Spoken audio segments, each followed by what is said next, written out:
when I was 13, that was my MySpace profile song. Oh, hell yeah. And not only that, the why it was my MySpace profile song was I found the Killdozer fan page and I begged the guy running it to put King of Sex on the player so I could use it on my profile.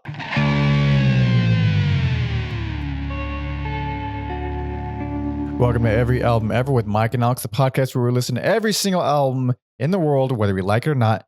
That's a whole new discography per episode.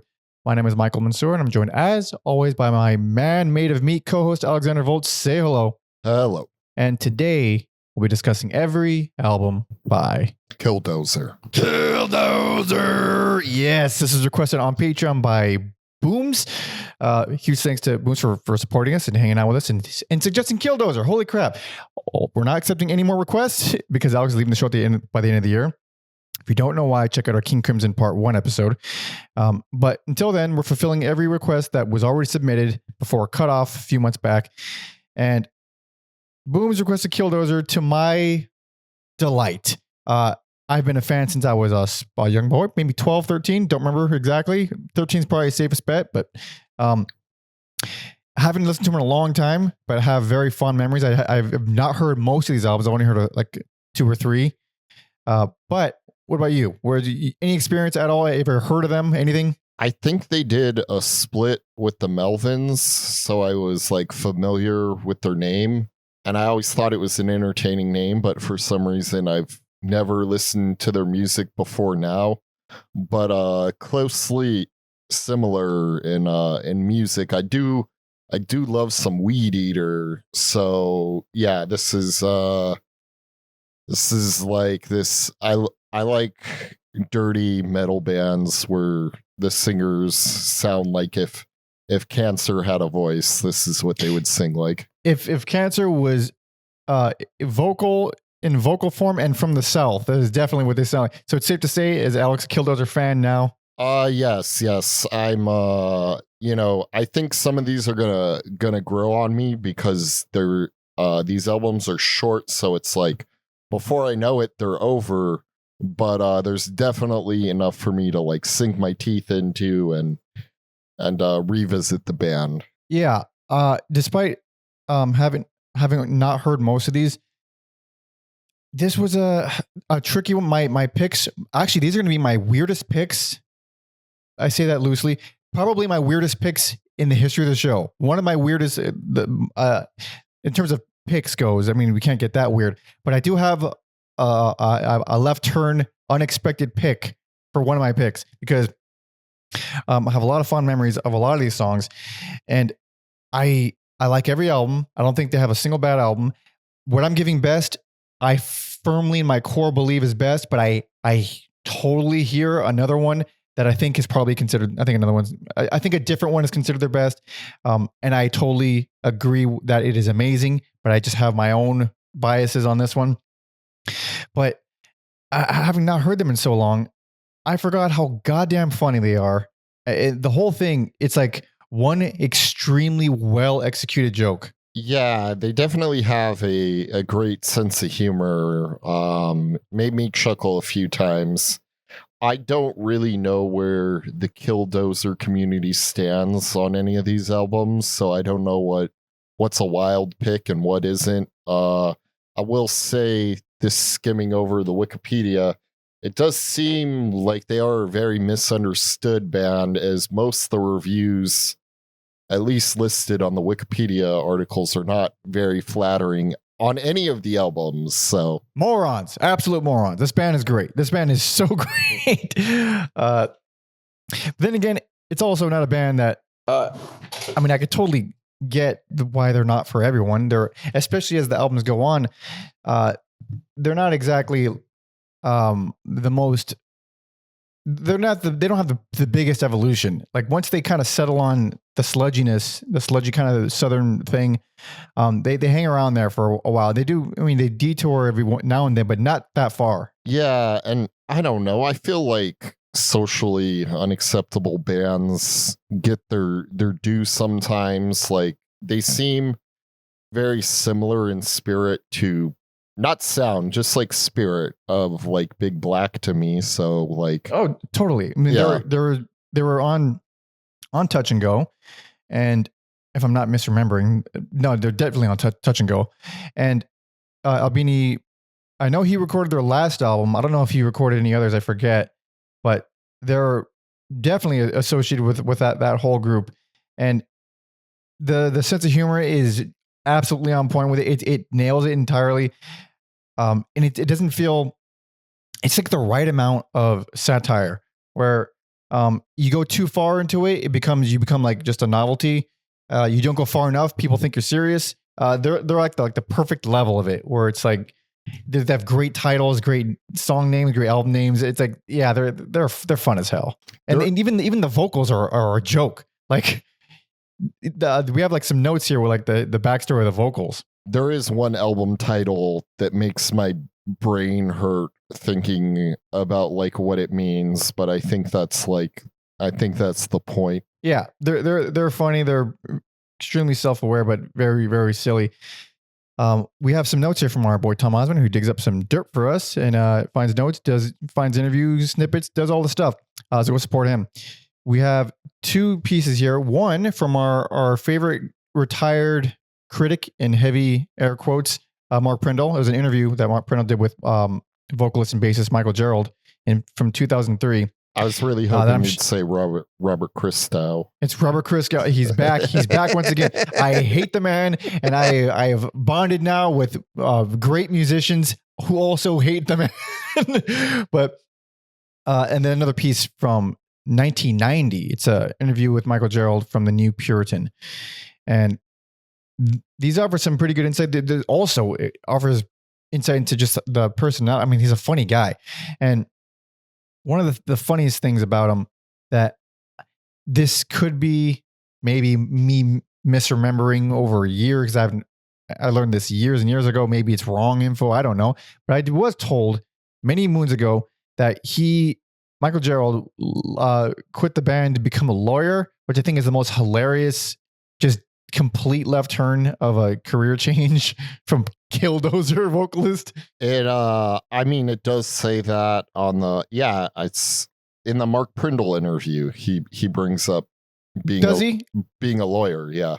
So well, we're gonna get on that. We'll get to that more. Yeah. So maybe that's where because I for sure read the interview like 20 years ago or something. Mm-hmm. But yeah, that's re-listening to these albums with that knowledge in mind just was extra funny, because I mean, it's just so silly. It's so nutty. But here's the thing. We're talking about how silly and satirical and goofy they are. But goddamn, they kick some ass. Oh, yeah. They got some heavy biscuits here. It rules. So from this Prindle interview, he asks, when you formed Killdozer, did you have that concept from the get-go, the sleazy middle America weirdo thing, or did you start normal and just get really weird before you recorded the first album? And Gerald says, the Killdozer concept evolved quickly over time. For our first couple of shows in various basements in Madison, Wisconsin, that's where they're from, by the way, we weren't even calling ourselves Killdozer.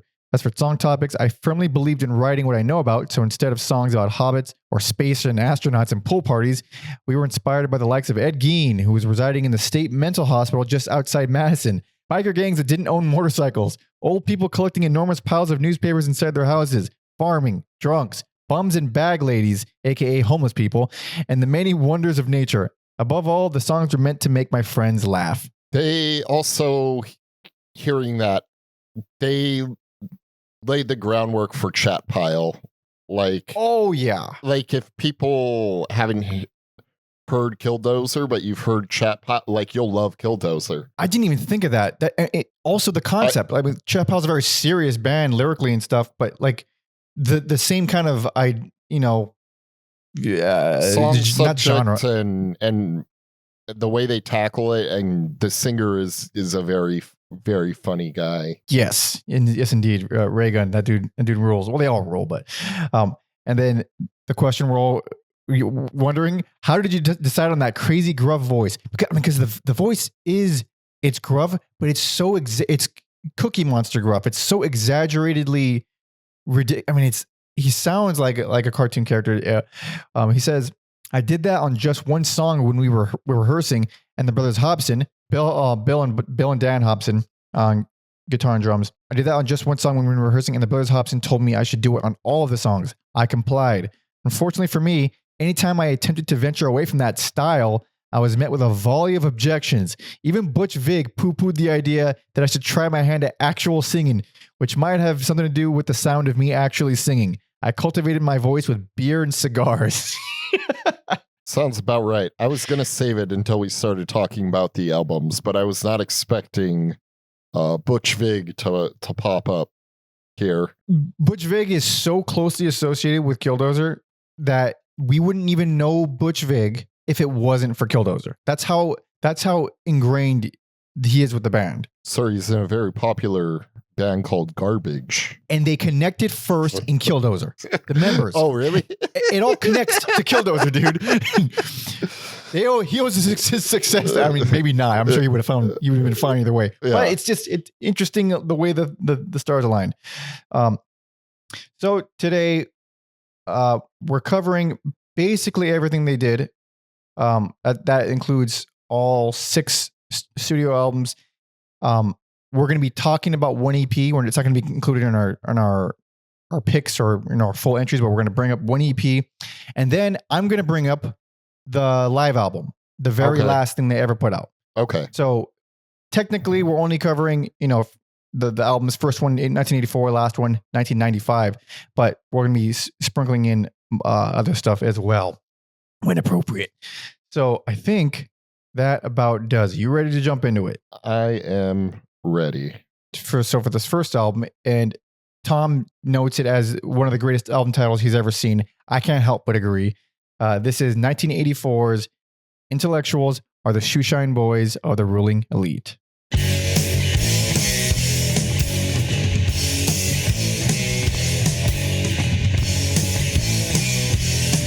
So sleepy. Get ready. This is the whole discography.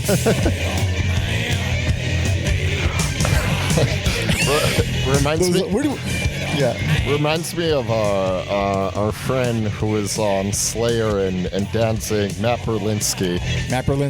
Slayer episode, Danzig episode. Yep. Yeah, if you guys haven't checked those out, Matt talks like this unironically. Hey. What were your thoughts when you first heard his voice? I was like, oh, this is... I know Weed Eater came after. And then also, another friend of the podcast, Daniel, he sent me this video of this fat guy. I'll wait till this is over what he was singing, but it made me think of that too, because the guy was singing in the same, and I guess in hindsight, that could have been a Killdozer song. So that guy in the same style of voice is going, pooping on the ceilings, pooping on the floors, pick it back up and I'll do it some more, pooping. Yeah, it's poetry, dude. Yeah, so I guess I thought of that too. So it's all in that realm of these gnarly. Yeah, my voice is even a little gruff after doing that. Yeah, hell yeah. So I've heard this album a lot when I was younger, and it's fun. It's rough. It's got some. I don't think there's anything particularly wrong with it. I think I like every song on here. It's more fun and funny than I think it is super cool. I mean, it has fun songs, but they definitely get better quickly after this. Yeah, this is a proof of concept album where it's good, but I think they definitely have some stronger albums. Not only that, the first thing that struck me. I mean, it didn't strike me back then because I believe I heard this band before I heard The Birthday Party. Oh, shit. Oh boy, The Birthday Party worship is intense, and they're not even trying to hide it. He's not pretending that The Birthday Party isn't one of the band's biggest influences. And even Tom put this note here. Apparently this is an Albini quote. He said, he's paraphrasing. He says something like, instead of Touch and Go doing a 25th anniversary with all those bands, they should just get The Birthday Party to reform, which is, that's really it. It's really, they're all just a bunch of birthday party copycats. I love them to death, but yes, they are. Yeah, just like how stoner metal is this Black Sabbath worship there is. Exactly. There's just Noise rock is just birthday party worship. You're correct. Yeah, so I mean, once in a while we just get a band like that where they form a whole new genre. So yeah, and in here it's way like honestly, this EP is really the only time where it's like, Jesus Christ, really? They kind of get their identity right after this, because songs like Pile Driver, which is a cool song, the pow pows, and what else is he? I think he's singing some other lyrics there, but he's doing it just like Nick Cave on Hamlet. Pow pow pow with the pow pow pow, and he's doing it all over. It's like, okay, all right, and then so this isn't really criticizing his vocals as much as it is the song, the sound of the song, and it's Ed Gein. I think it's one of the best songs on the EP by far. Fucking amazing song, but how did that? It sounds so birthday party. It sounds so junkyard sounding. I think that this accepted it as this garbage punk birthday party thing. The similarities didn't bother. I don't know. They didn't bother me as much. I don't know why. This like in my head, I think birthday party's a little darker than these guys are, even on this first album. And then like Pile Driver, I was this laugh. I couldn't make out all the lyrics, but like apparently there's some man who's going around fucking the narrator's sister, wife, and mother. It's just so funny. Yeah, it's great. I mean, yeah, birthday party is significantly darker. They're way more abstract and way crazier. These guys are funny, but the only other like egregious cave worship moment is on Farmer Johnson, which he's doing a lot of the and he's doing all the cave stuff, all the grunts. But the song, it's the only time in the entire discography they take a little stab at hardcore. They go fast. They go full speed. The only time in the entire catalog. Yeah, I feel like there is like good pacing where you have these, and I'm using the term fun loosely here. You have like these upbeat songs like Man of Meat, Dead Folks, and A Man's Gotta Be a Man, but then you get like your Farmer Johnsons and your Pile Drivers. Yeah, it's pretty well put together, honestly. Like I was surprised at how much of a, I mean, also it's 22 minutes. It's such a breeze to listen to. It's the easiest record. I mean, and also, my favorite cover of theirs, they do usually like one cover per album. This one is Run Through the Jungle by Creedence.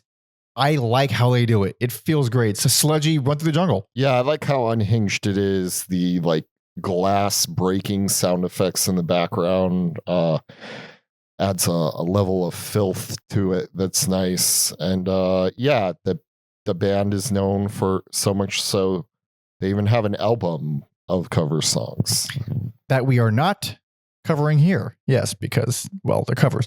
But yeah, I mean, it's obviously not for everyone, but self-aware, it's silly, but it's not in a corny or novel way. It's just, oh man, it just feels so committed to its own little bit. But that wouldn't be enough. The songwriting backs it up, even though it is a little bit worshipy of birthday party. It's a little rough around the edges, but yeah, man, for 1984, fuck yeah, dude. There's very few records like this in 1984. I mean, yeah, 1984 noise, post-hardcore, like we've listened to so many shitty like first album EP thing.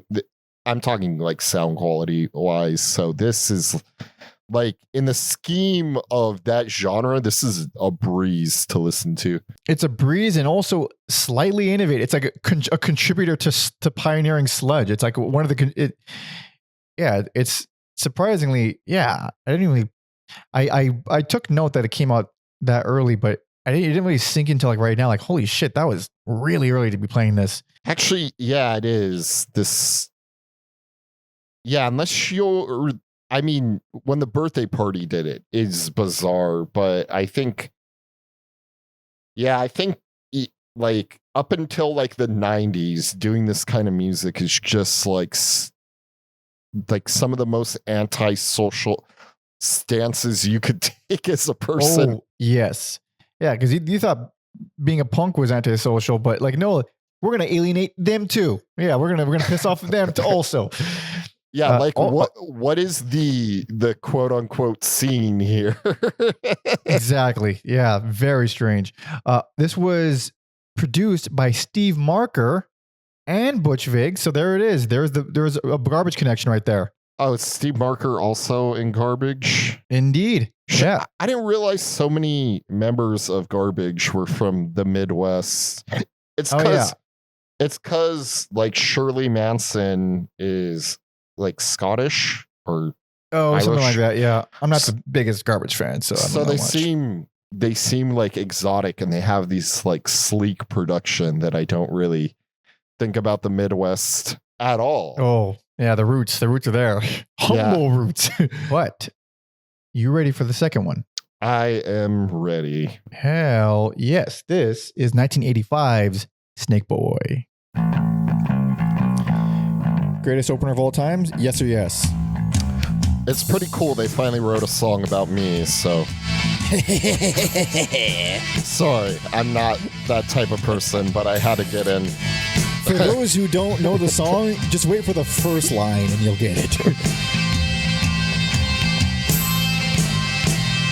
Boy, is this sleazy as shit. Oh, I love it.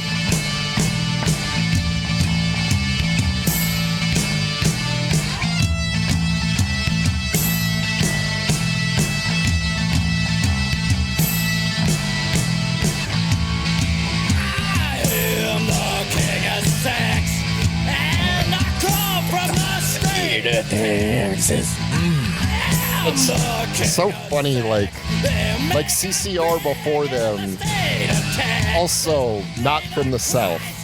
Not from the South.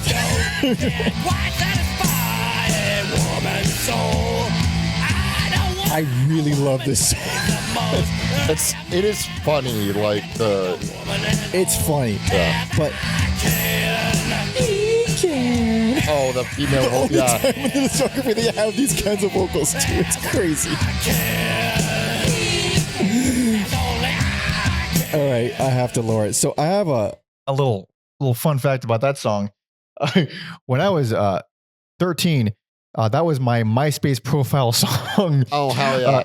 And not only that, the why it was my MySpace profile song was I found the Killdozer fan page and I begged the guy running it to put King of Sex on the player so I could use on my profile.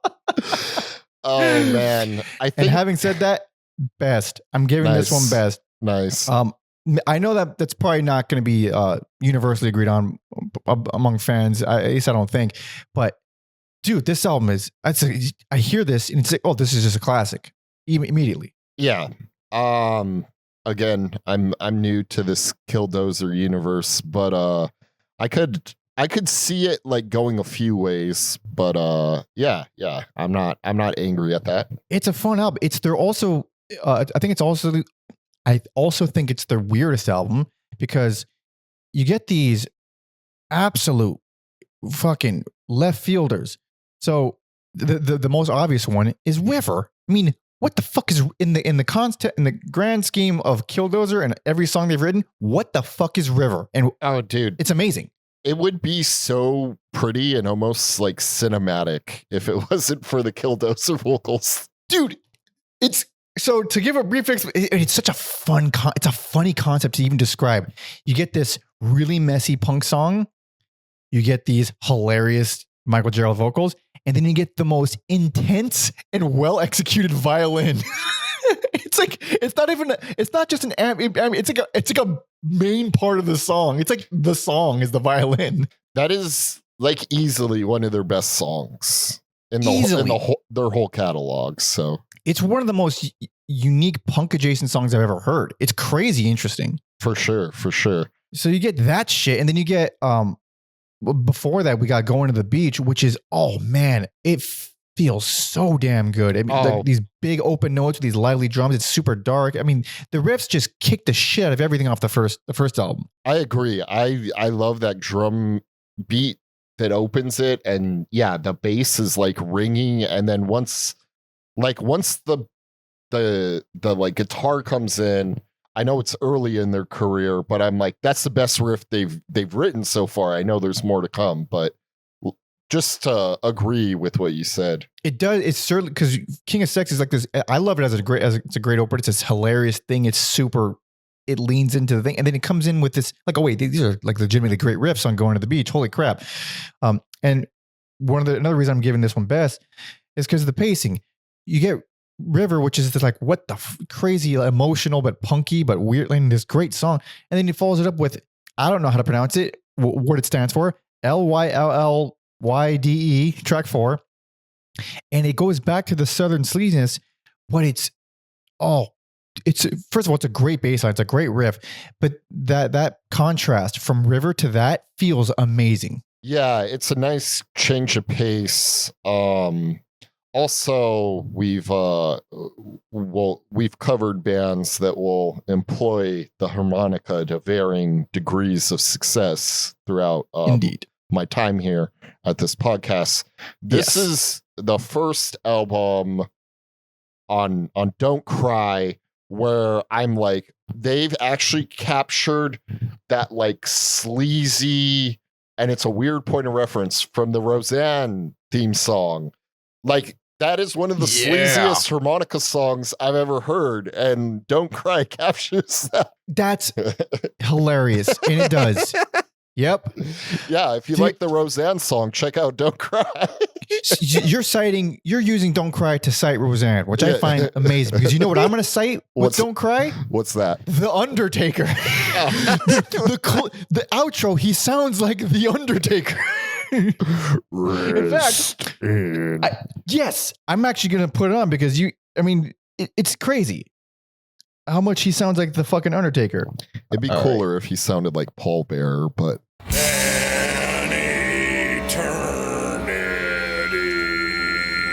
you know, that's just Mark Calloway right there. That's just mean Mark Calloway. You know what's funny is that's his kayfabe voice. His like real voice. He has a little bitch voice. He talks like a regular guy. He talks like a man. Yeah, he definitely hams up the taker for sure. I was like taken aback how much he sounds like a little bitch when he. I don't think he sounds like. Oh, how does he sound like a little bitch? He sounds like a dude. No, he sounds. I don't know. The whole interview, he sounds like a guy. What are you talking about? No, there's a little bitch level to, like, for someone who's like 6'8", whatever it is, 7 feet. If you want to use wrestling height, I don't know. There are times where he just sounds very like meek, and I'd have to like revisit an interview to like pinpoint it exactly. I think you're crazy. I'm all for I'm all for Mr. Mark's voice.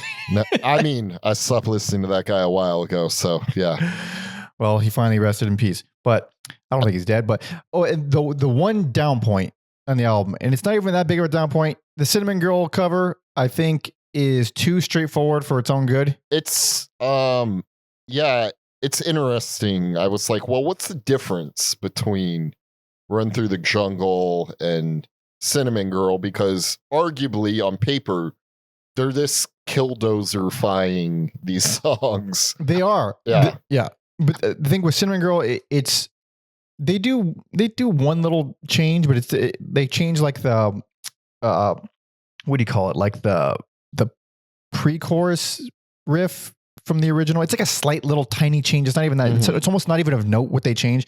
Other than that, it's just the vocals.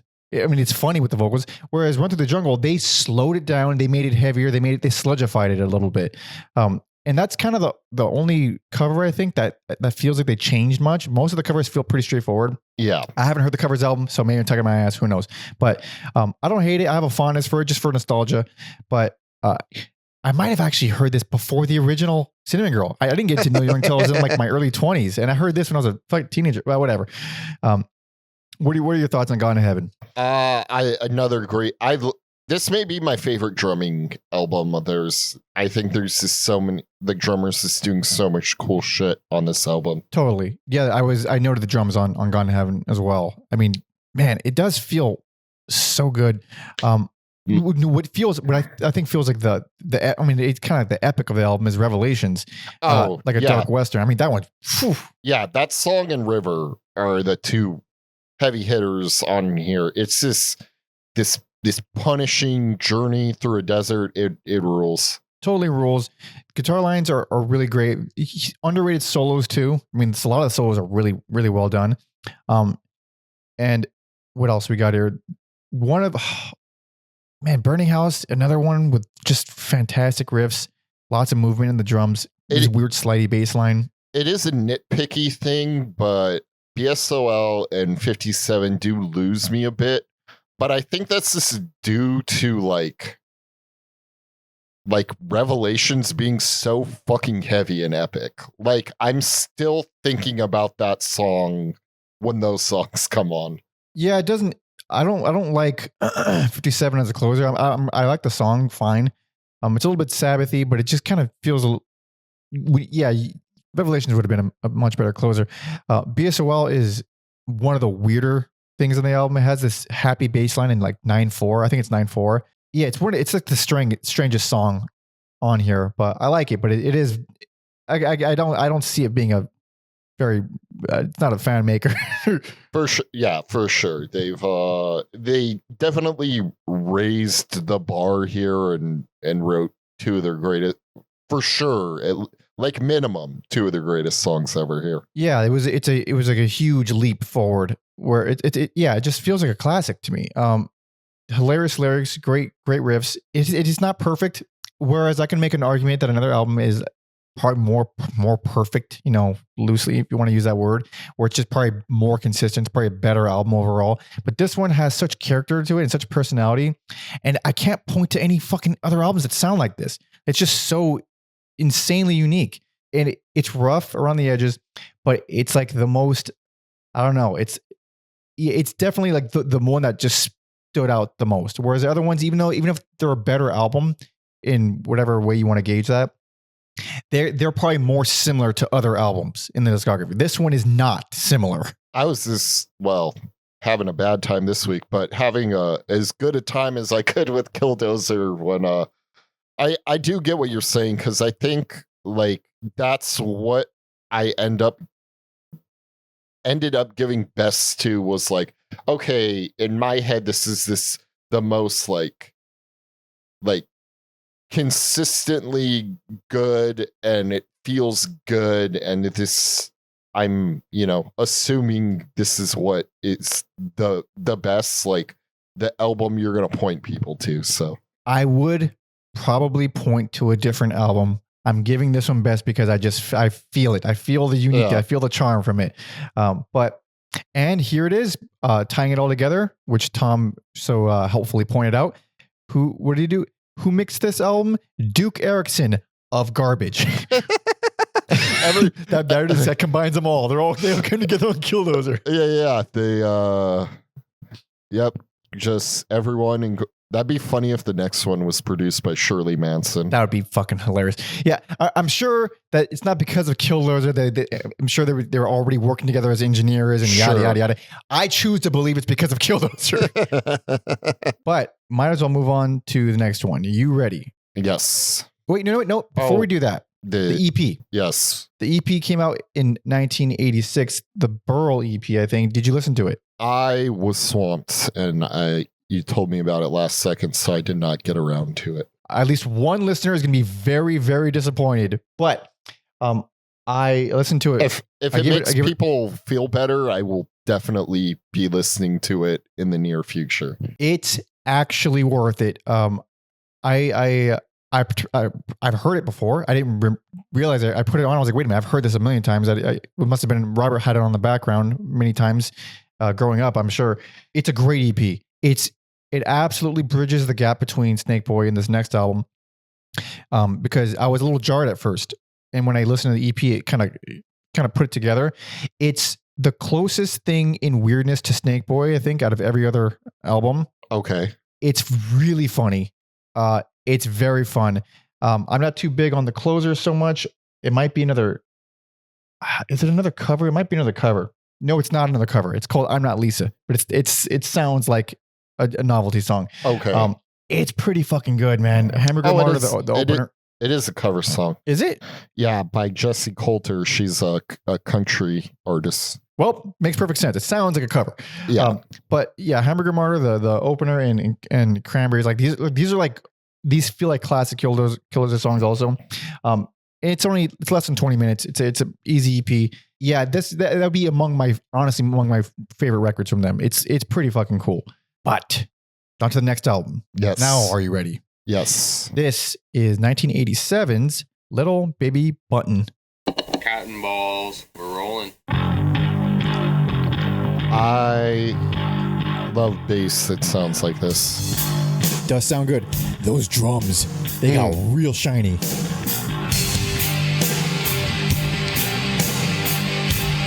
Butchie got some new production techniques. Yeah. How about this little thing called reverb? Yeah.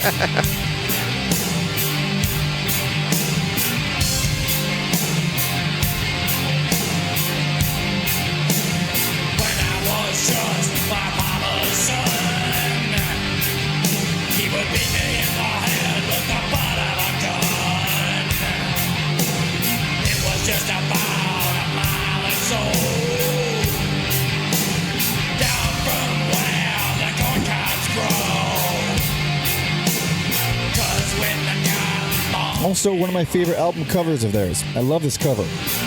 Three Little Pigs. Yep. This chorus rules. So good. All that metal sound. Not a bad solo too. It's pretty on the nose for Southern rock, but it feels good. Yeah. Alrighty. This is my personal favorite. Least favorite. Wow, look at that. What? I like the album fine. But coming from the weirdness of Snakeboy to the more, this is more straightforward. Personal least favorite. I don't think it's their worst album. I'm flabbergasted. This flabbergasted. Give me your takes. This is the album where like all the like, I'm sure all the lyrics are weird throughout, but yeah, this is like where they sing about like the biker gang that doesn't have bikes. Yeah, that's fun. That's funny as hell. Man, that puppy song is just so brutal and dark. Oh, that's a cool song though. Yeah, and yeah, that's where they bring in the biker Satan's Dragons, which is a cool fucking name. It's too bad they ruined it. But yeah, the gang's leader found him naked and mutilated in a field with his penis shoved in his mouth. Whoa, that is rough, dude. Allegedly, it's a true story. So that's a rough true story, dude. Oh boy. Yeah. I like the sound and feel of this. Like Ballad of My Old Man it's a spectacular mess of a song. I mean that like complimentary. It does some funny shit like that. Even though that one started to lose me with because the more of the sameness. Mm-hmm. But I still think it's a fine song. The intro, I mean the outro. I forget if it's the intro or the outro.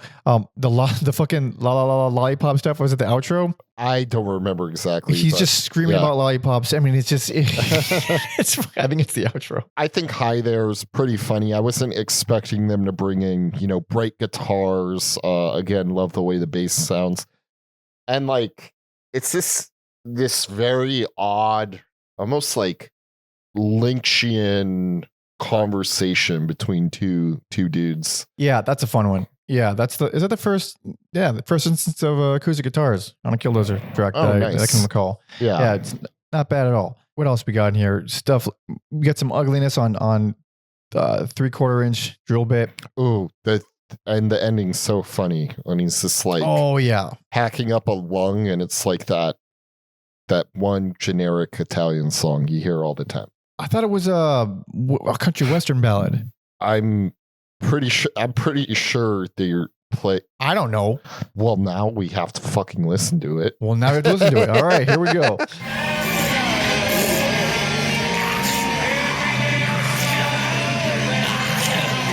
It does sound Italian.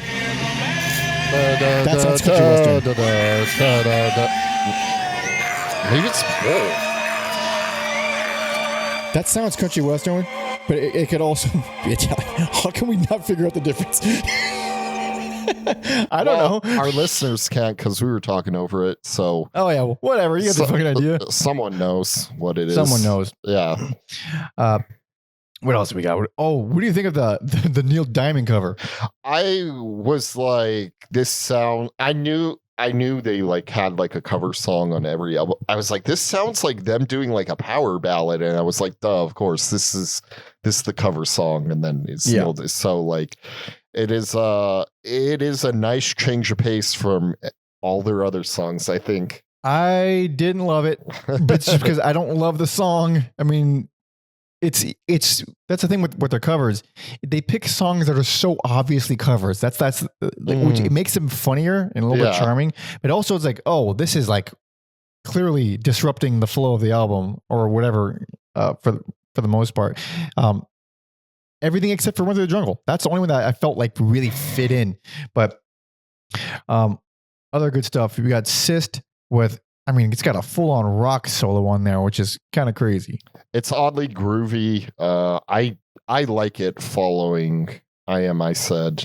And then it's and then Never Gave Me a Kiss gets some like, I guess they've like dabbled in the southernness, but like this is the most like now the instruments have that like southern twang to it. Yeah, they start to get very southern from here on out. This is like the beginning of the southernness. Yeah, and just throw a toilet flushing sound in the background for good measure. Hell yeah.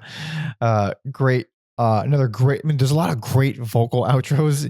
The Noble Art of Self-Defense is another one where absolutely insane. This band employed a choir or something resembling a choir. It sure sounds like a choir. I don't know if it actually is a choir. Could just be synths that sound like a choir, but it is funny. And you've got full on Ted Falcone flipper guitars on here where it sounds like he's sitting on the guitar, rubbing his ass on it. And I mean, they're also heavily inspired by Flipper, which is not surprising.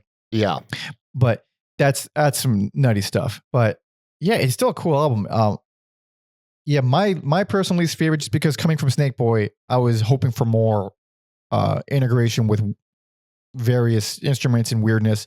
Whereas the only weird thing we really get is the closer in terms of like left field instruments and stuff. It sounds too good. I like it. Sounds too good, Alex, and it's his personal favorite. So might as well move on to the next one. You ready? I am ready. Hell yes. This is 1989's 12-Point Buck. 49 Gates of Uncleanliness! What the fuck? They got real deserty.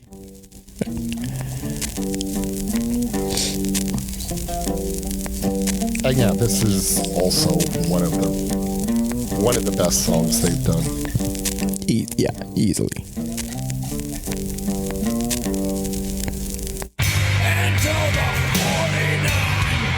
Oh, dude, this fucking rules. So heavy. Sounds great. That big echoey sound really, really works. Those bells. As I gazed upon the swinish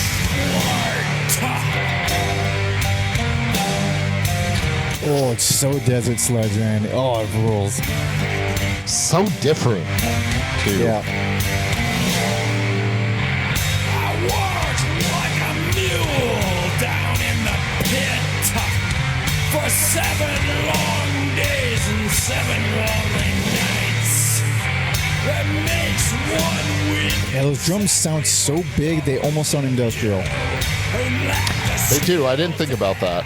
But yeah.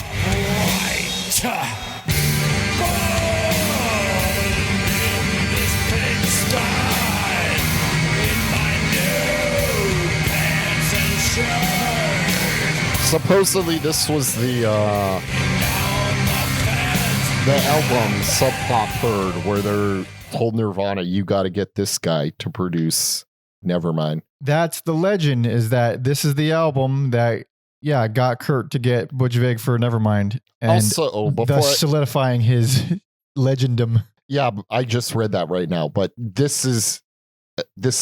I'm giving this one best because it feels the most consistent to me. This is the one I would also say is best. Like, Okay. I'm not giving it best, but this, if you didn't give this one best, I would have been very surprised. Yeah. There's nothing wrong with this album. Every song is great. Whereas I gave best to Snakeboy and I found a dip in there. There's no dip here. Yeah, and I think unlike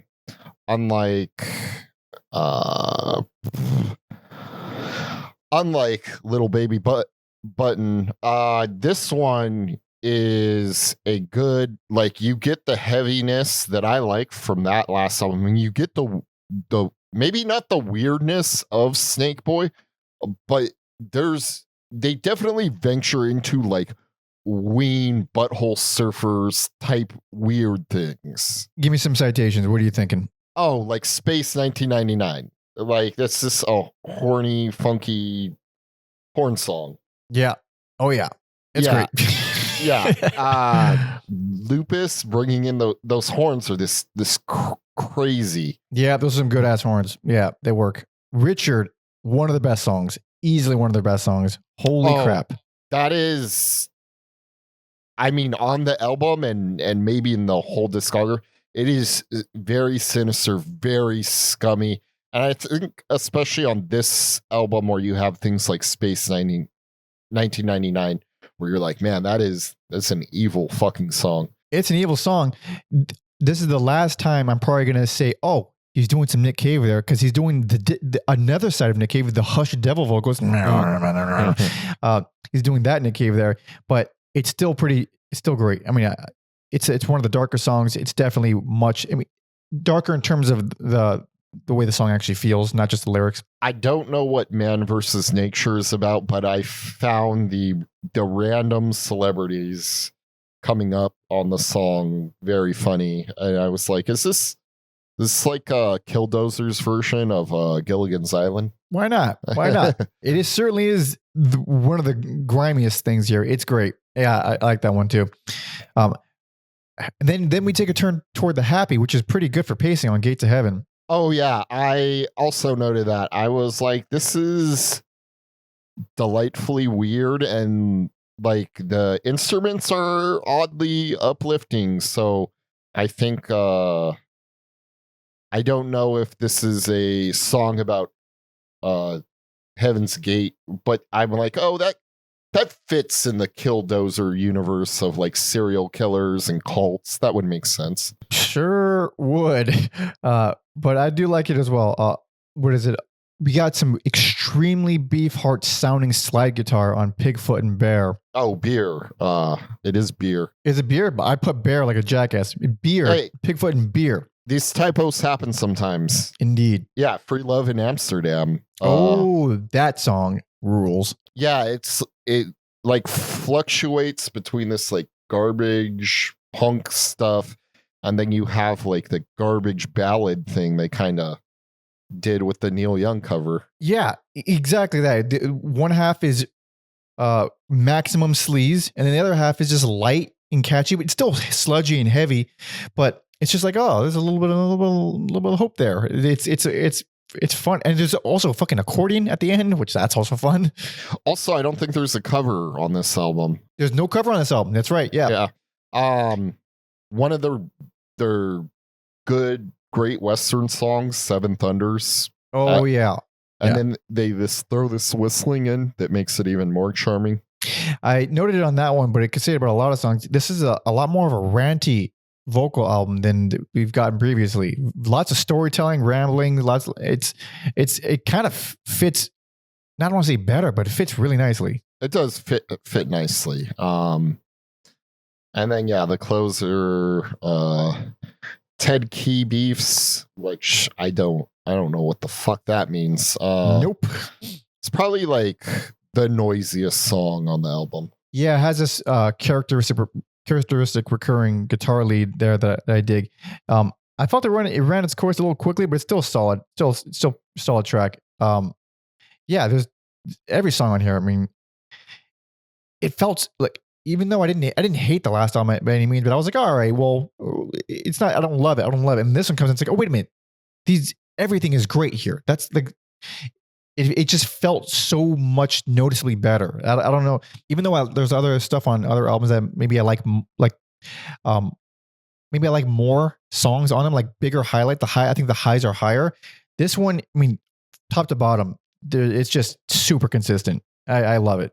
Love it. Yeah, I think they don't have a very daunting discography, but if someone's like, I just need like one Killdozer album to like start me off, I think it's this one. I think it's this one as well. I think it's the easiest because it's representative, it's funny, it's kicks ass, and like all of them, they're not very long. This is like under 40 minutes. So yeah, it does a little bit of everything. Yeah, this piece from 1990, or this interview, they ask Michael. They say, can you name an example of a situation you've written about that could be considered representational of your perception of humanity? And he says, well, yeah, the most recent LP, the song Gates of Heaven. It's kind of a satirical song. It's based somewhat on William Holden and the way he died. More than that, it's just sort of the nobility of the wino. I love this. This is one of my favorite quotes. I mean, dude, they're not living a worthwhile life, but they're still a human being with some dignity. It's not a song that has anything to do with homeless people. Just those people that choose to devote their lives to drink. Because for one reason or another, maybe they just don't care for society. It's a hard place to get along. It's beautifully put. Just the honor of the wino. I mean, holy crap. An honor of wino from St. Vitus. Even better. Even more noble. That's another guy who doesn't really fit into society, though. So indeed, and this is where he kind of addresses on the nose exactly the birthday party stuff. They ask, "Do you feel that at this point the band's own identity has been established with your audience?" And Gerald says, "Yeah, I mean, we started off definitely following in the birthday party and Flipper's footsteps and the Gang of Four. As far as rhythm was concerned, I would still trace our inspiration back to the birthday party and Flipper. Check out both our episodes on both those bands."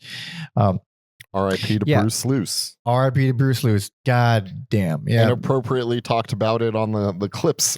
We talked about on the clips episode, which makes no sense, but it was more recent. But this is way more appropriate. We should have talked about it. We didn't know it was a schedule change, right? We didn't even know we were covering Killdozer. Oh, fair. Until like right after. Yeah, until very recently. But R.I.P. Bruce Luce. And this is even more self-aware. I mean, he's talking more about the same thing, but they ask, what qualities did those bands possess that provided you with so much inspiration? And Gerald says, the birthday party, just fucking great sound, great rhythm, great bass, great singing, great guitar, just the way they all worked together as a four-piece instead of being like some bands with a bass and a guitar together playing this riff. They were like a bass line and a guitar line separate, going together well, but not just following each other. Flipper, they were so slow, so plodding, so obnoxious. Sometimes we still not copy, but more than the birthday party, Flipper is still something that we come up with the way we write music. He basically said we copy Flipper, the birthday party. Yeah. That's some honor right there. You get Killdozer. Indeed. And this is from the Mark Prindle interview. He asked, what would you say are let's say 3 to 5 songs that you're most proud of? Lyrically, musically, what do you feel your absolute masterpieces? What do you feel were your absolute masterpieces and why? What really appeals to you about them? And Gerald said, Gates of Heaven, 57, The Nobbies, Sonnet, So Good We Recorded It Twice, and New Pants and Shirt. And he says, I'm not sure why. Not bad at all. He says, I'm not sure why. Horns, a good groove, sleazy beats. I think for the most part, the lyrics shine, although I wrote Sonnet originally for a creative writing class. It's a sonnet, get it? And the professor only gave me a C+. He was a dickhead, and he's dead now. Jesus Christ. Most people who I guess at this point don't know Mark Prindle's old website because he retired it in 2011. For each discography, he would grade the albums on a 1 through 10 scale, but he would only give one album a 10. The only one would get a 10. Everything else that was as good would get a 9. So he gave this album a 10. Oh shit! I religiously combed through his website. I don't remember this getting a 10. But he says this is what Killdozer wanted and needed to sound like: low, slow, heavy, crystal clear, but distorteder than a waist up and powerful. Crank it up loud enough and it might just constitute a religious experience, like taking a poop in a church bathroom. In fact, the first Killdozer track I ever heard is on here. It's called Man vs. Nature, and it still floors me every time. Look at that. Pooping on the ceiling, pooping on the floor. Yeah. So Alex is best, and honestly, a very worthy place to start. It's obviously Mark Prindle's best too. I mean, this is a fantastic album. It's super consistent, very representative. Also, it was bothering me if they actually did a split with the and yes, I own it, and it's from the Sugar Daddy live split series. Oh, okay. Killdozer song is Lupus on there. So right. So after this, they go for a little bit of a split, a temporary split, and I believe. Who is it that leaves? It's a guitar player. I don't remember which of the Hobson brothers. Hobson. It was Bill. Bill left. The drummer stays. Bill leaves, and replacing them temporarily is Tom Hazelmeyer of AMREP and Halo Flies, and I believe he recorded 1 7-inch with them, and and they did some touring, but I think it was pretty sparse because we get a pretty big gap until the next album. Yeah, especially for bands of that time, that's almost like an eternity. Yes, it's might as well just have completely broken up and just reformed. But they did reform or put out a couple new records with Paul Zagoras on guitar now. And that leads us to the next one. Is this next one, when did they start getting on? No, okay, they signed a Touch and Go on Snakeboy. Okay, they've been on Touch and Go for a while. But are you ready for the next one? I'm ready. Hell yes. This is a mouthful. And their longest album title is 1994. This is the one that makes my brain hurt thinking about what it means. I can kind of understand. It's pretty funny. 1994's Uncompromising War on Art under the dictatorship of the Proletariat.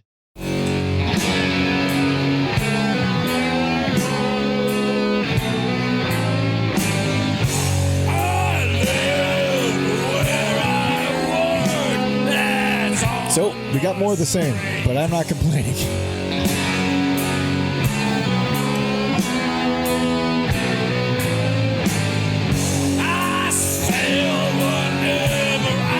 That is a great guitar line. I don't know if we'll get to it, but I was kind of surprised of where the song gets to.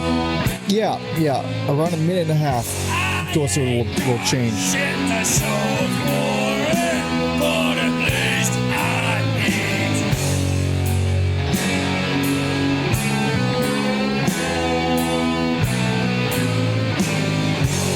I also quite like the cover of this album too. It's striking. Oh, for sure.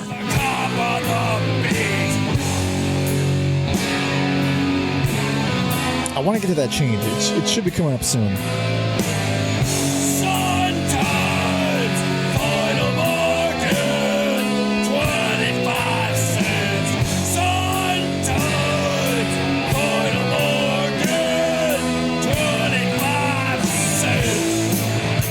There we go.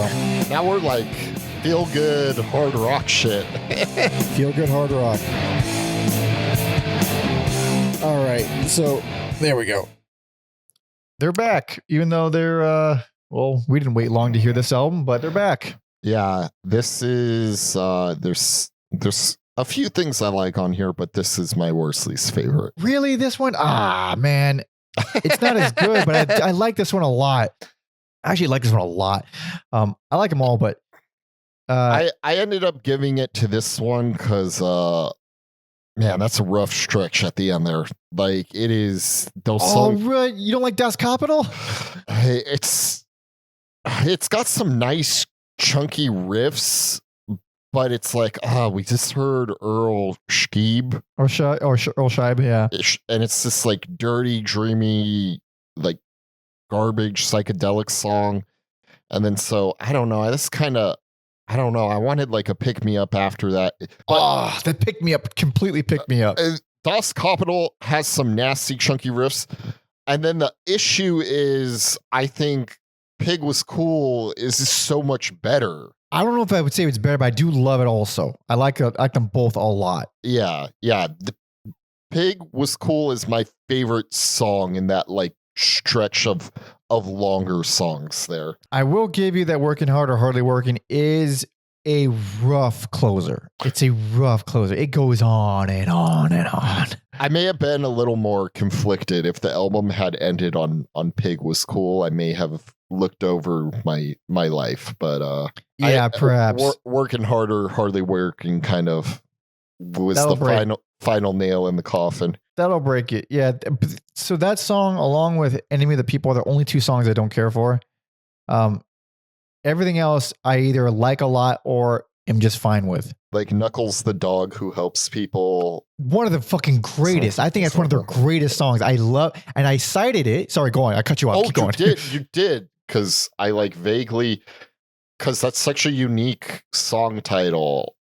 So I do like have memories of you bringing it up. But yeah, I like when they do this like the music sounds sentimental, but then you have this like it's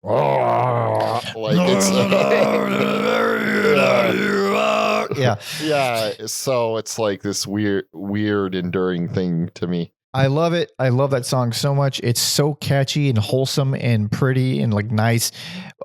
The reason I cited it was on our Sisters of Mercy episode way back when.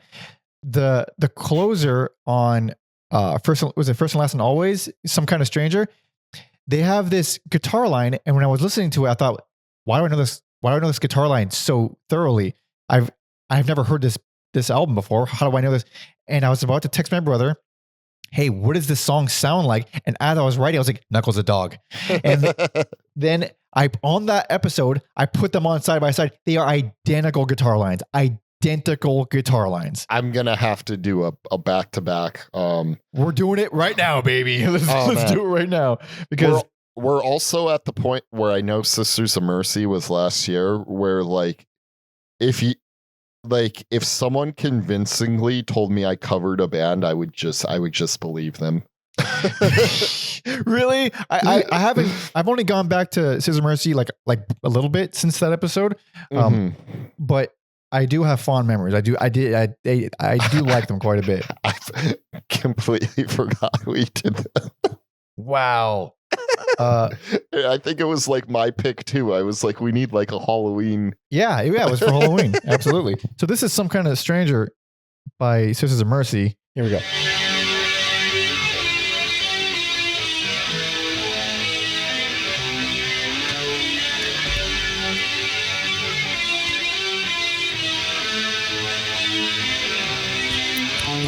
Knuckles the dog, what a very good dog you are.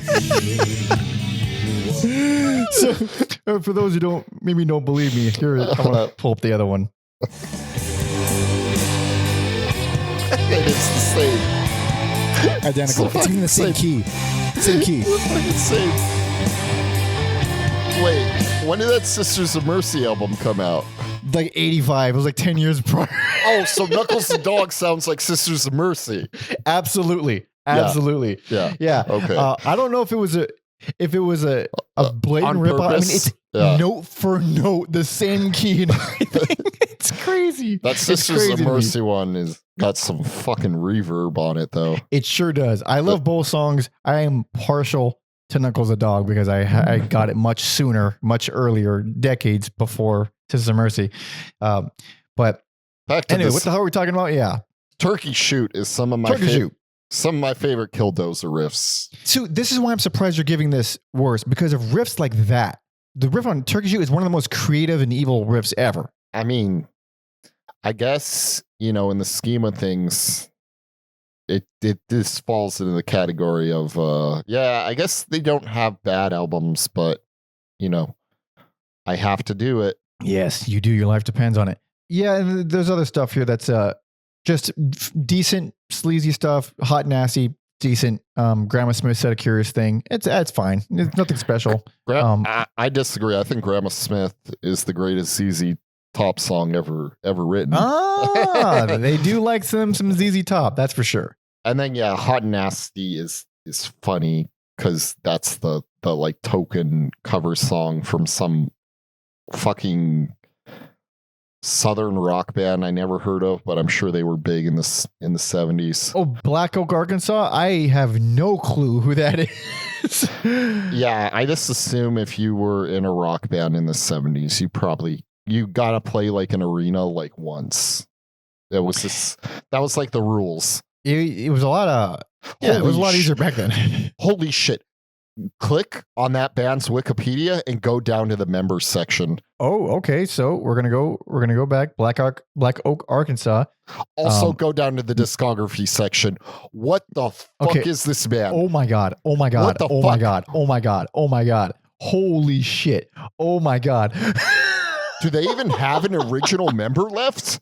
There's no. I guess it's just this guy Jim Dandy. Yeah, Jim Dandy.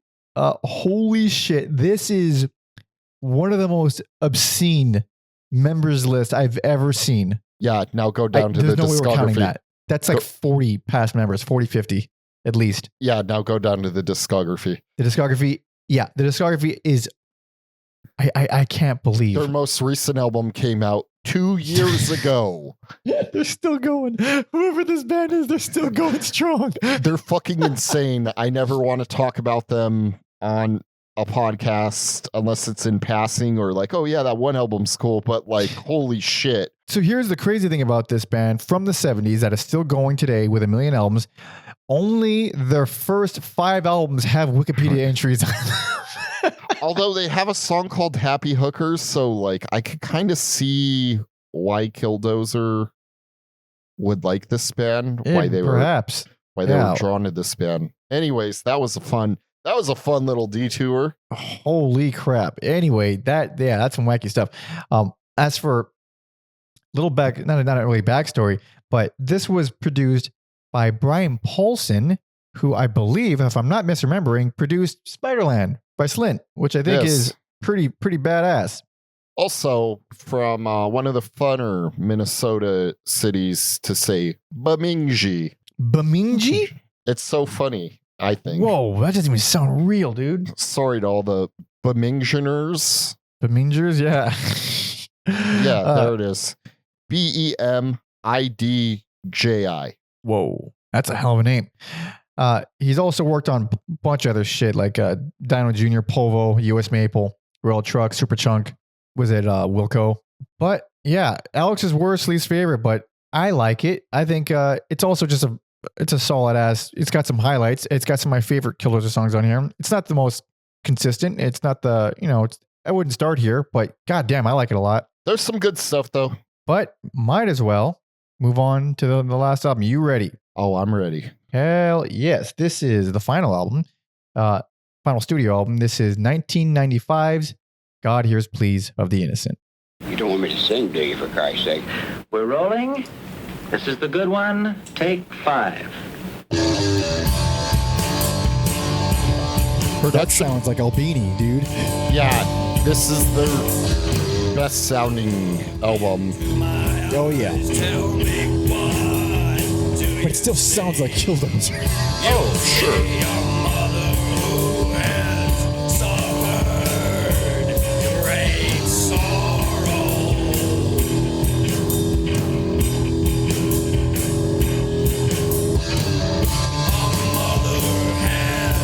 Yeah, that repetitive bass line works. It feels good.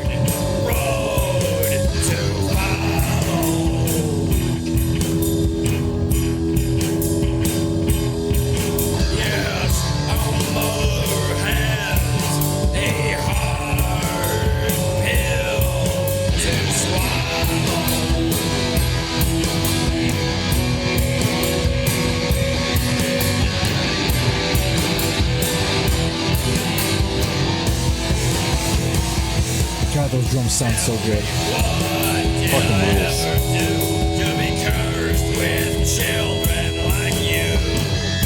So it does that for a while. It does build up pretty Nicely by the end of it.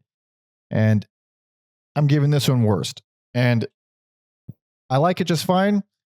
I think at this point in the whole discography, it doesn't do anything different. And the fact that by the end, and there's not a single, not a single stylistic change from the previous album, it felt like stagnant. So I don't love any. Well, that's not even true. I do love certain things on here, but I didn't think it was as well paced as the previous album.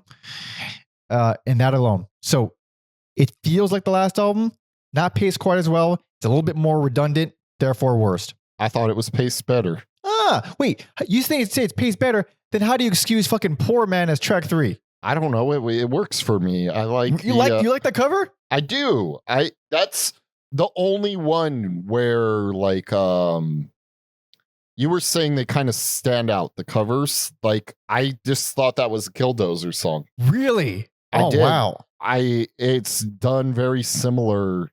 Like obviously it's no Knuckles the dog, but What is? but it's that same sort of like morbid sentimental song. Morbid sentimental. Yeah, that's probably a good way to put it. He's also, we didn't talk too much about it, but every now and then he does it on that song. Instead of doing his usual gravelly growl, he's doing this deep spoken word monotone thing, which is still very much a character, but it's a little bit easier on the ears. But as for some other stuff, the only other song I don't care for is the closer Spork, because I do still like the album. That's almost like full blown country. I would say the other ones are like rooted in like rock country, or it's like tip of the hat. That is like full blown country. Full blown country, Southern gospel hymn type country. There we go. Yeah. I found it to be kind of cute and oddly fitting for the final song in their final album, even though it doesn't sound normally like what they do. Yeah. This is like their most Southern album. That's probably why I'm giving it worse. I'll shit on myself and be a hypocrite in a minute, but I say that even though some of my favorite songs of theirs are on here, Porky's Dad, fucking love it. Love Porky's Dad. Yeah, very Southern fried riffs. The like scatting at the end of the song is hilarious. What else? Absolutely rules. The Nobbies, I mean, it's one of Gerald's favorite songs, but goddamn. Oh yeah. Very like, I like when they have these like groovy for Killdozer songs and it gets very heavy. I would say that I would agree that is like a highlight.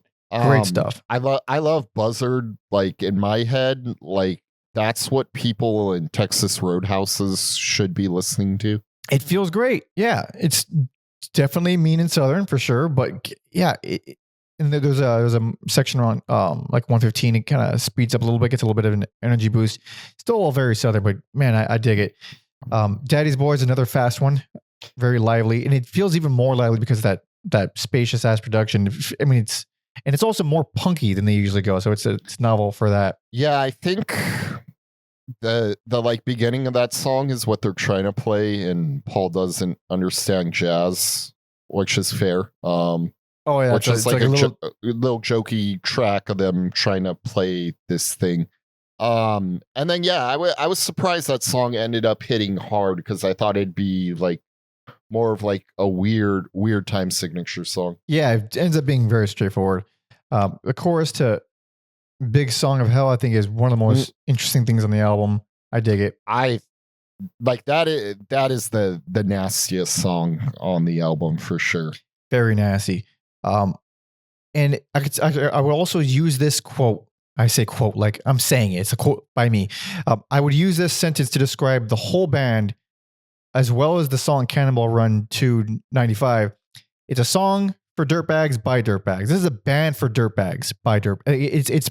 It's like, yeah, if you're going with that kind of I don't know, lack of seriousness, yeah, you're a dirtbag. Just fucking grab a 40 ounce to hang out in the back of your truck.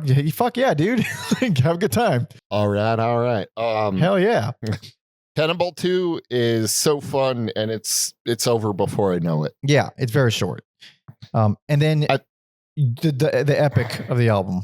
I Sing Grown Man Cry. I think that also solidified me giving Worsley's favorite to the last album, because I'm like, see, I'm not opposed to these songs.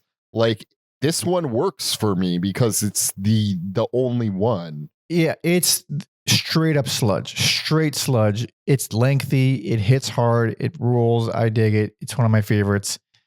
Yeah, it's great. And honestly, this is like, I'm giving this worse only because of this, mostly because of the sameness. Not even because I dislike any of the songs, not even because I think the pacing is that bad, even though I don't like Poor Man. It's mostly because of the sameness. Whereas I can excuse it a little bit on the last album because some of the highs were exceptionally high for me. It went evil more places. It went happy more places. It just kind of had more range, more emotional range. Even if it wasn't, super perfect. This one feels very Southern top to bottom. I like, in my head, I like the idea of Southern sounding things, but rarely can a band like capture like the vibes I want exactly. So this is like, I think the Southernness puts it over the top for me. It's funny how the Southern is helping when oftentimes it leads to a detractor in other bands for us. Yeah, I mean, yeah, it's just, I don't know. It's how you do it, and I think it's for better or worse, it's one of the most like Americana pieces or genres of music, and so I think a lot of people think they could do it, and they have no business doing it. But I think Killdozer has business doing it. It's funny the people that try to do it versus the people that pull it off well. Whereas you couldn't get farther geographically from the South than Canada and Neil Young, yet he does it exceptionally well. Creedence, fucking Bay Area, do exceptionally well. Killdozer, Midwest, do it exceptionally well. It is, yeah. It's like, it's something else. It's a Southern music. It's like, because I'm by far no fucking expert. I barely like the stuff. Thing is, it's a thing where it sounds, as soon as you learn, like if you're a guitar player, you learn a fucking pentatonic scale. You learn every Southern song ever written. It's one of those things where like the barrier to entry is so low skill wise, that the ceiling is obviously very high, but because the barrier to entry is so low, anybody can think they can jump in and think they can write a fucking Southern sounding song, and it's just boring bluesy bullshit.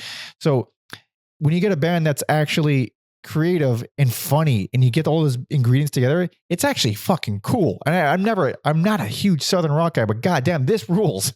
I was flirting with it a few years ago, like gothic country. It's not like gothic music, more like the lyrics are in the like gothic novel sense. Right. I was flirting with that last year or 2 years ago, and I think I'm like really gonna dive into it when I'm done here. Look at that. Alex found his first hobby post podcast life. Well, yeah, my first like musical hobby thing I wanted, because like we had that one year where like it was like Lingua and Dale Hollow and like a few other things. It was like the closest we've ever gotten to talking about like country music regularly. And it's like that year has like stayed with me, and I've been like fascinated with it. But it's just like, we do this podcast, and then it's like I need comfort food. I can't. Yeah, yeah, for sure. It's hard to. We don't get any time to like. All right, let's put on something I'm new. Curious about that I don't have to talk about. We have to talk. Yeah, it's a revolving door type of thing. Also, Dale Hollow put out a new album, so very curious about. Want to listen to that soon. Dale, Bubby, you never came to LA. He never came to LA. I left LA before he showed. He was so kind enough to invite us to a show and send us some merch.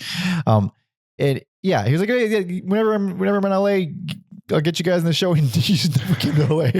And I misread the tour. He was opening up for this one act, and so I was like, oh, cool.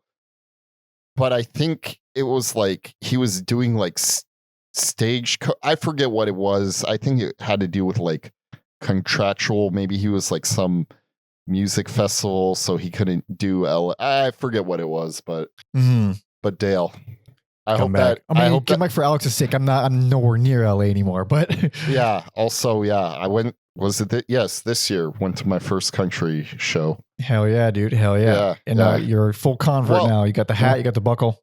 I got the hat. Spurs. Well, I got the hat. I don't have the belt and the buckle, but I think if I had money, I'd do boots next, I think. Yeah. But yeah, the final album, I'm giving it worse.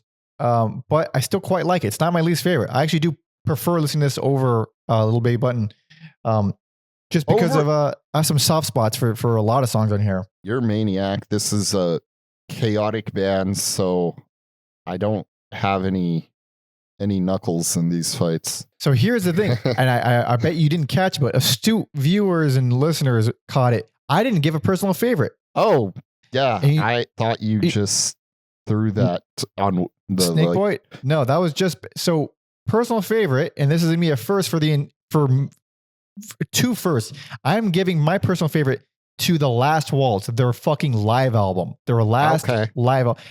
I'm giving personal favorite to an album. Not only that we're not even talking about on this episode, but a live album. I hate live albums. We don't even bother with live albums. I disagree. You and Robert love live albums. Like some bands, you guys are fucking like lore perverts. He's talking about Flipper. Okay.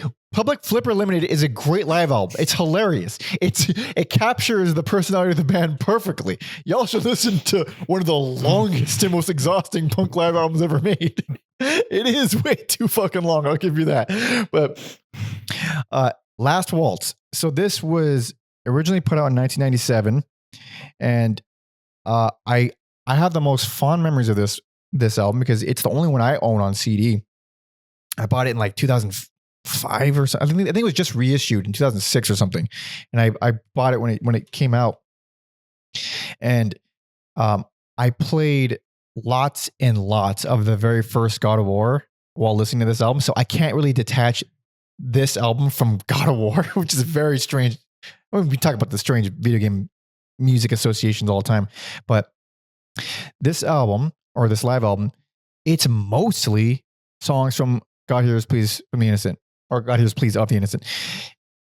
But even though that album sounds incredible because of the Albini production, there's something about the live production here that feels way fuller. One, they have two guitar players here. They had a second guitar player with them on these shows, I guess. So it feels bigger and fuller. It sounds really good for a live album.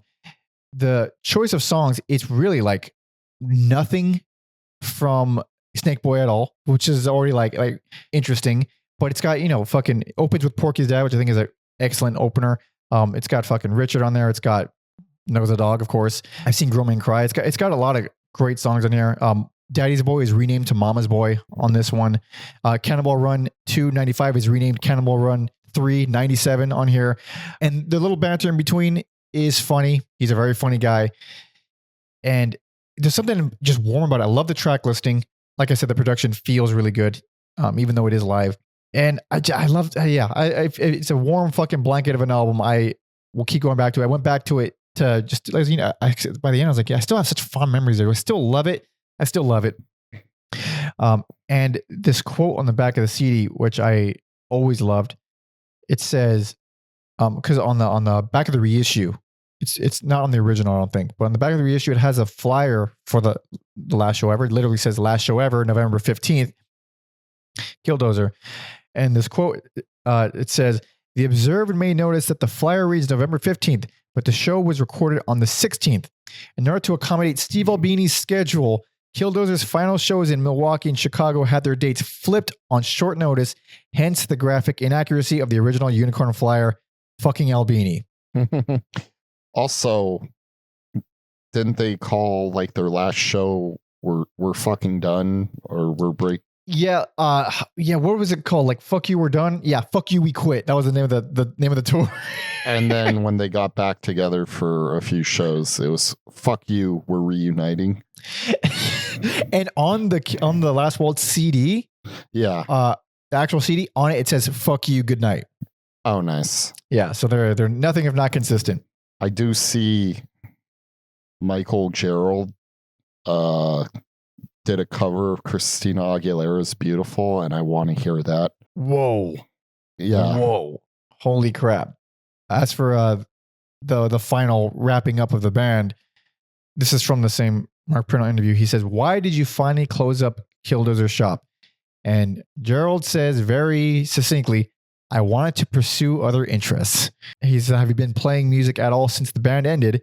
He says, I recorded a couple of guest vocals, one for La Pusigata, El Cuerpo Exquisito, and I forgot the rest. That's all. There it is. He's just like me. Not really, but Yeah, when you're done, you're done. Time to move on. I'll be a lawyer now and have a living, a consistent living. if I ever get in legal trouble, I'm going to say, bring me Michael Gerald. I'm curious. Does he have like his own law firm? I don't know. I'm looking it up right now. Like Gerald and Gerald or something? Gerald and Gerald. Whoa. Yeah. He's in LA. Loeb and Loeb or Loeb and Loeb. Michael Gerald's practice focuses on executive compensation and employee benefits, encompasses matters related to equity compensation, deferred compensation, qualified retirement, and welfare benefits. How very cool. I'm going to ask my mom if she knows this guy. Yeah. Which would be funny. Because she does workers' comp, but he sounds like he like will do that, but it's more like he has like a lot of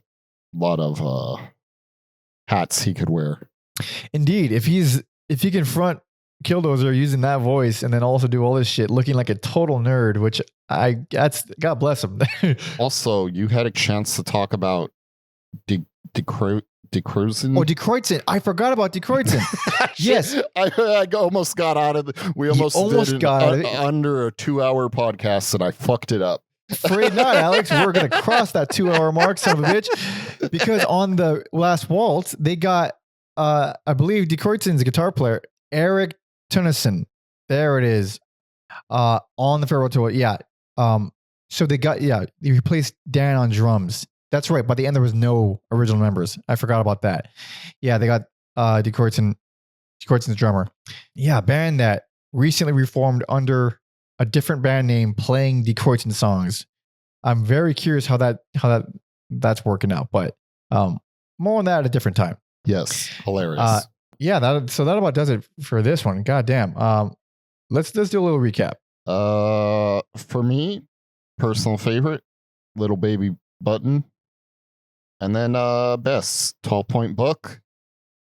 And then and these all come out one after another. And then worst least favorite, Uncompromising War on Art under the Dictatorship of the Proletariat. There we go. Nice and rolls right off the tongue. For me, Snakeboy, best, truly the most unique album in discography. Maybe not the most consistent, but it is very unique. Listen to 12-point buck too. Little Baby Buntin, personal least favorite. Still a good album. I just prefer it less than all the other ones. Partly because following Snakeboy, it was a little too southern for me. And God, here's Pleas of the Innocent. Worst, I still like it, but I think it's far too samey compared to all the other albums. And my personal favorite, the one we didn't even talk about, The Last Waltz, the live album, because God damn it, I have a fondness for it, and I'll keep going back to that one. I'm going to go back to a lot of these albums, but that one, special place in my heart, and as well as the first God of War. But don't listen to Mike. He loves live albums. I don't love live albums. I like some live albums for the character and then the personality, but not usually. He gave that Cream album best personal favorite when we covered Cream. Because of the first half. Hey. The first half. You know what's funny? The second half. We don't like the second half so much. You know what's funny? I like jokingly said that, this hoping I was kind of right, but you did, right? We both did. Because the first half is great. The second half is boring and live. I don't know, man. Yeah. But thank you so much to Booms for suggesting this. This is a delight to cover this band and go back. And it's been so long since I listened to them. So yeah, thanks to them. If you go support on Patreon if you want to help us out. It does help us out. You can follow me on all social media at PandaMonkey and Alex on Blueski at Octatron 3030. And our history guy Tom Osman at Tom Osman Sounds and Tom Osman Sounds for his music and his podcast, Whatever Comes Next. You can find links to all those in the description. Link to my EP in the description as well. Listen to that if you wish. And yeah, of course, go to the Patreon, baby. We got more stuff there. Bonus episodes. You get to see our schedules in advance. You get to join the Discord, be a part of the community, talk shit, talk shop, talk music. It's fun stuff. We're not accepting any more requests, but still, we'll be opening things back up once Alex leaves and we'll resituate, but still, go there now. It's fun, cool stuff.